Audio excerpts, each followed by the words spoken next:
What's up guys, this is a new Auto Enclave video, the first in what seems like forever, and it's on the best 5 first cars for car enthusiasts.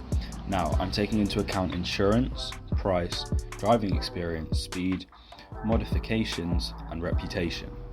So many factors just to help narrow down your choice. So without further ado, let's get into it. Starting off strong, we have the Suzuki Swift Sport. The iconic boxy car in its second generation that we got in the UK.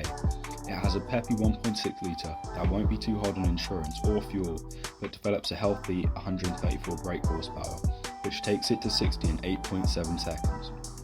And it will continue all the way until 121 miles per hour. The boxy style means it has acres of headroom and cabin space, and a nicely designed dash to finish off.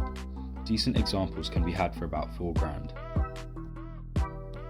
Second is the Seat Ibiza, more specifically the FR, which is all day under £5,000. Now, of course, you could go for the VW or Skoda counterpart. However, the FR is endlessly better looking in my opinion, really lending itself to being modified. Although it may look fast, it has a moderate power at 104 brake horsepower from the 1.2 TSI engine, but it will still return 55 miles per gallon. It gets to 60 in just under 10 seconds, but this keeps the insurance reasonable. Third is an option that may spark fears of name calling, but I still think it's a very good car.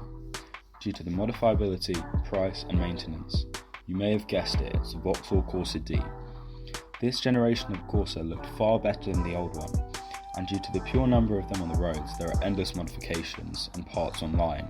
It's very practical and easy to drive for new drivers, and the insurance is low, hence it being a favourite with driving instructors. Fourth is the 5th generation Polo. Now, this car has been well overdone, and everyone's uncle has been slamming these on coils and chucking 3-piece wheels on them. That is for a good reason. They are reliable, cheap to run and insure, and look pretty modern even now. A very solid choice.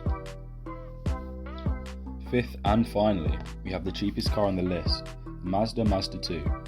This car shares the same platform as the Ford Fiesta, so has all the good driving characteristics of that car without the reputation or unoriginality if you choose to modify it.